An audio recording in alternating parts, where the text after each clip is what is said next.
No report, Mr. Mayor. City Manager's report. Mr. Mayor, members of the council, since this meeting is so short, I thought I'd spend the next couple of hours going Yeah, well, enjoy it. No, there are just a couple of items I wanted to share with the City Council. First of all, we got a report just today that the Lynn Elmore with Cancer Services, the pumpkin pie run that was scheduled for November the 2nd, has been canceled. They're not able to get enough financial support for that, so that will not take place. Next, I would like to pass out to everybody the invitation to go and visit our nuclear power facility at Catawba. There are 2 dates here, October the 26th and November the 2nd. So if you are interested in touring that facility, I had an occasion to do that many years ago, and it's really it's a fascinating tour.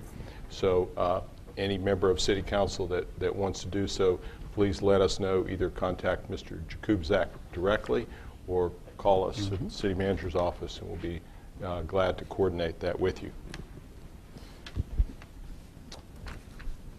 I received another letter today, and this is on the theme of economic development, and this is saying that the Daimler warehouse project, which is the expansion of the Freightliner facility, really doubling that facility, the parts plant, is finished. They thank us for all the good work that we've done with inspections. I'll leave a copy in your box so you can take a look at it, but it's complimentary. Shelco did the work.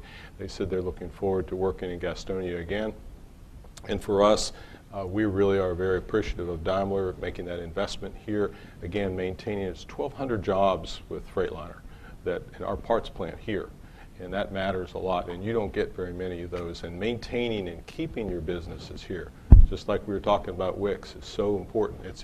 It's more important than even getting new businesses.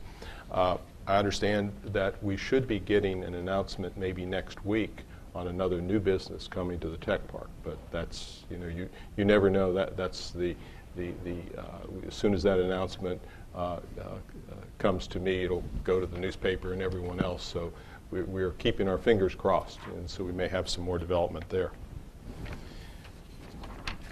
And yes, we started the United Way campaign. Each year we do United Way campaigns. I'm not going to be shaving my head this year. There's not much point in it. The theme is lifesaver. We're trying to get more participation from our departments, and also the goal is $45,000. And then finally, I wanted to let the council know that last week we had an emergency operations center program that we had at the police department. And what we did is it was directed by the fire department, and all the departments of the city came, and we talked about an event. And we had that the event was a storm that came to us, and so we practiced what we need to do in the event of ice storms and hurricanes and those kinds of things. What this kind of an exercise was really just a walkthrough where we started to talk to each other, had really good dialogue. The fire department did a wonderful job in leading us in that, but the Emergency Operations Center is the police department generally. Sometimes we've actually gone out to Broad Street, depends upon what the exact nature of it is. But it's important because we provide the electricity for all of everything from the hospitals to the fire department and everything. We have to be there whenever an emergency happens. Our water plant, everything has to be operating. So the Public Works Department, everybody was all there for that morning, and so we did some practicing. And we do that periodically, but just wanted to let you know that we are preparing for emergencies, and we'll continue to do so as we go forward. And that's all I have, but I could do more if we want to extend it longer. You've Thank done you. great. Thank you. I do want to ask you, well, good, I'm glad to see it here too, because it's from you. Give us an idea on the work session with FEMA. I had written down 6. You have written down 6, but on the mayor's announcements, it's 5:30. I believe that 5:30 is there, Jenny, for dinner. The meeting would start at Okay, 6, 6, and there'll be okay. some food there at 5:30. Oh, well. Okay, thank you. And along with that, this is really, remember our conversation about development in floodplains. And we would like to have someone from outside take a look and talk to us. What are other communities doing? What are the issues that are involved? So here we have someone, so everybody bring their questions. And this should be a good opportunity for us to have a conversation about our ordinances and our regulations and what best practices are. And so we'll just see where this goes. It's good work session coming up, I think. Okay. Thank you, sir. Right. Yes, sir. A quick question.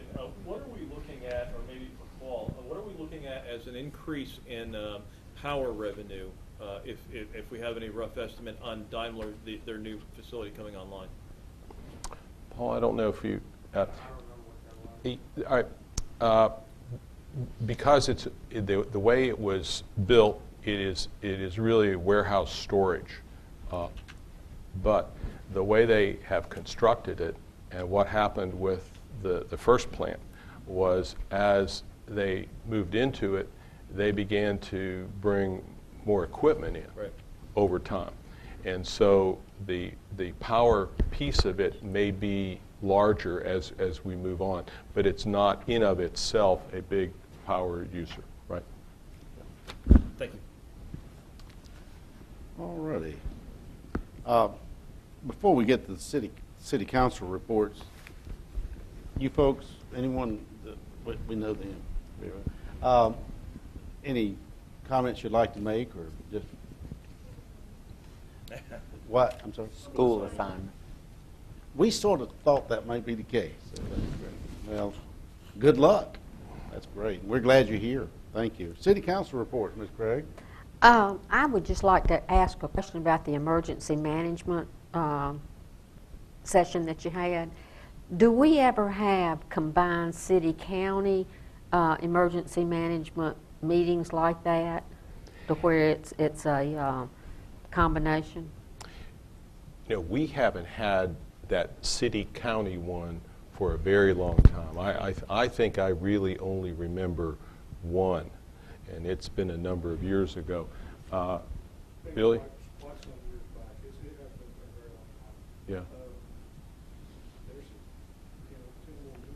Can you just come up and talk about how you coordinate with the county and what in emergencies? And as far as the Emergency Operations Center goes, this past year it was approved, and Chief Keith Watts has took over emergency operations or emergency management inside the city of Gastonia. He coordinates with Tommy Almond, which is the county emergency manager. And what we do is we try to keep that relationship going, and in the event of an emergency, we will pop up all our little areas that we need, and if it comes to it, then we would open the city EOC. And then at that point, as it grows, then we would fold into the county EOC, and then it go on state and work on from there. We have probably, I remember some time back, and it's been quite a while back, we did have a operation with them. Now, we do have normal or regular operations with nuclear because of the regulations from the NRC.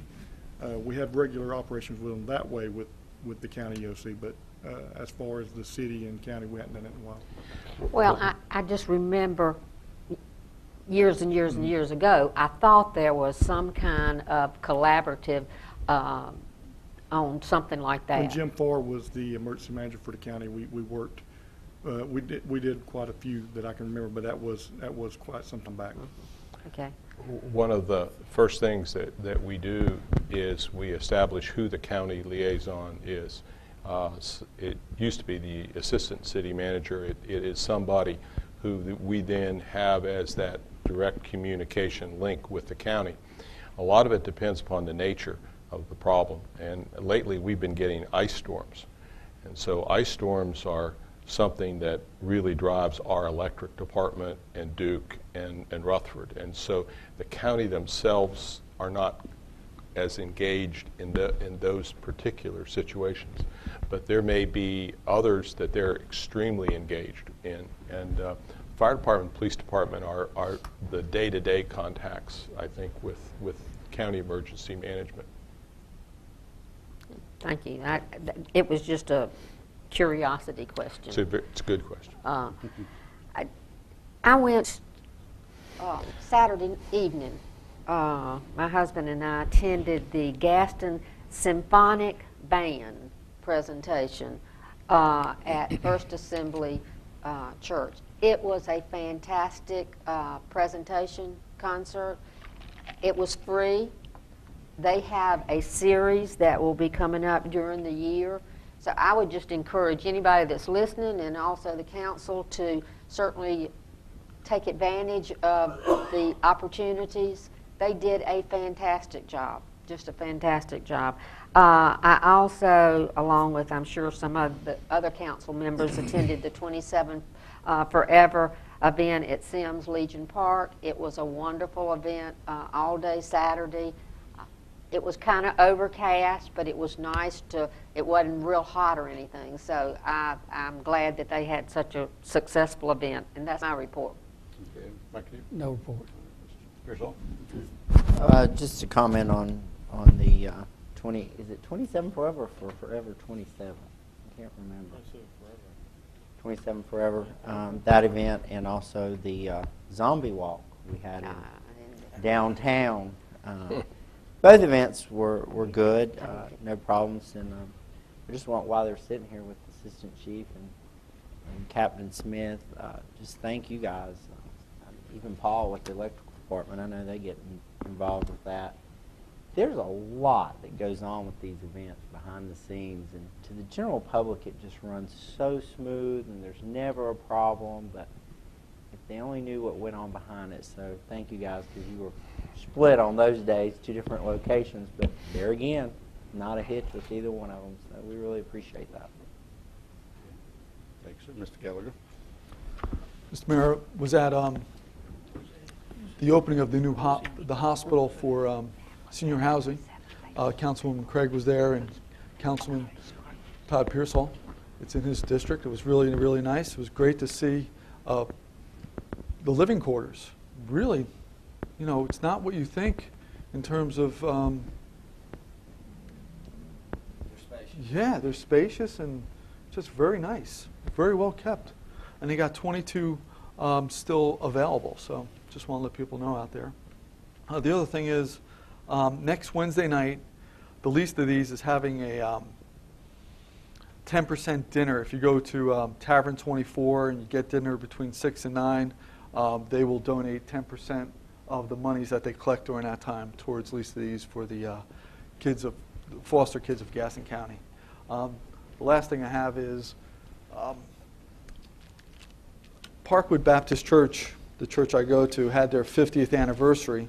And what I want to do is they had given me some booklets and some gold coins for the council, and to commemorate their 50 years of being there. Ash, I don't have one for you. I'll try to get you one. And Jenny, I'll try to get you one as well.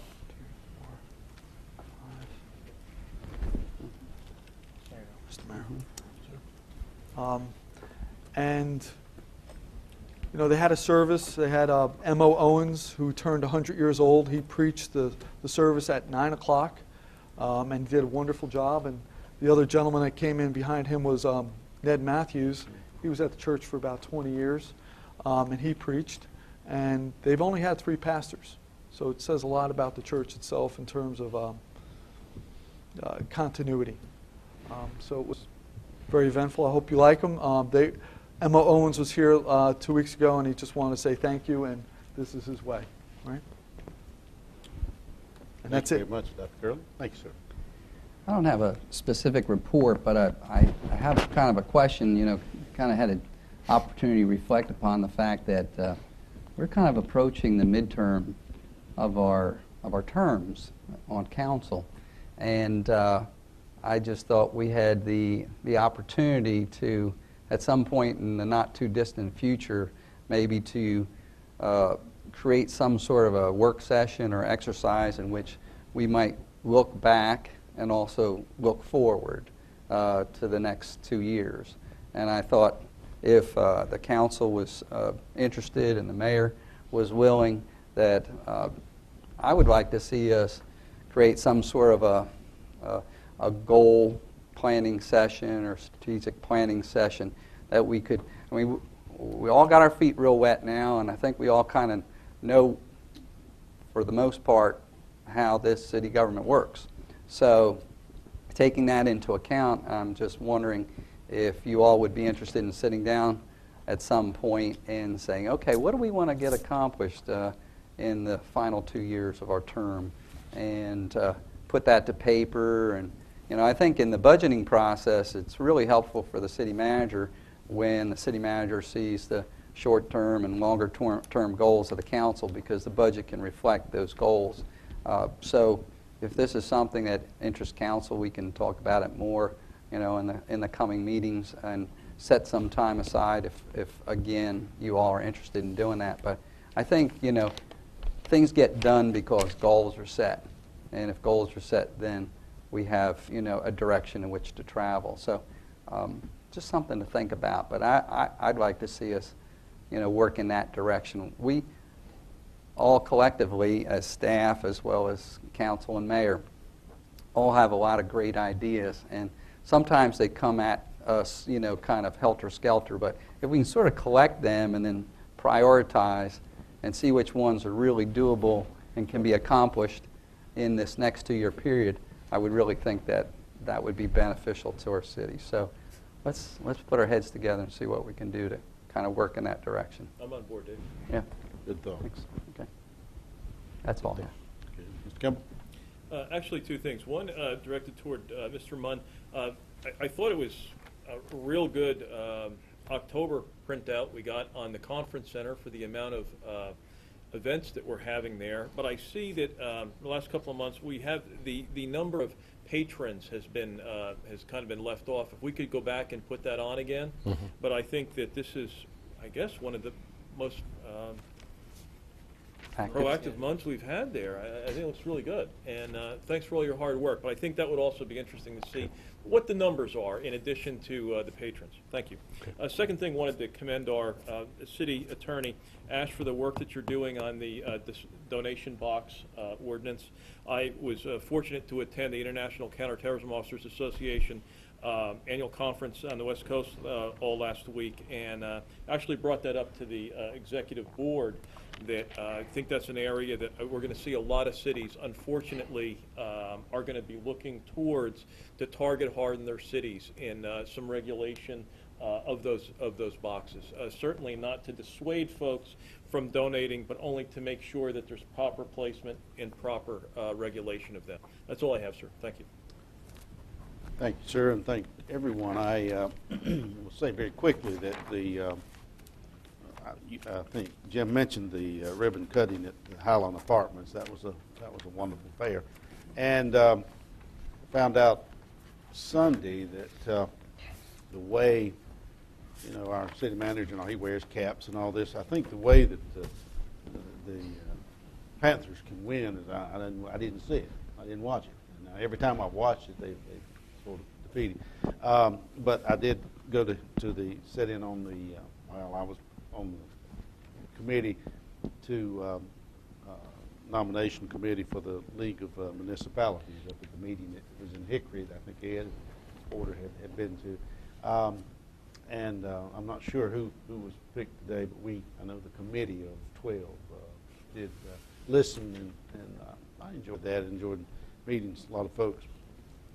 Lastly, I would like to say, more on a personal note, even though I felt like I was maybe representing the city too, Gastonia lost a real champ, a real believer in Gastonia last week in Red King.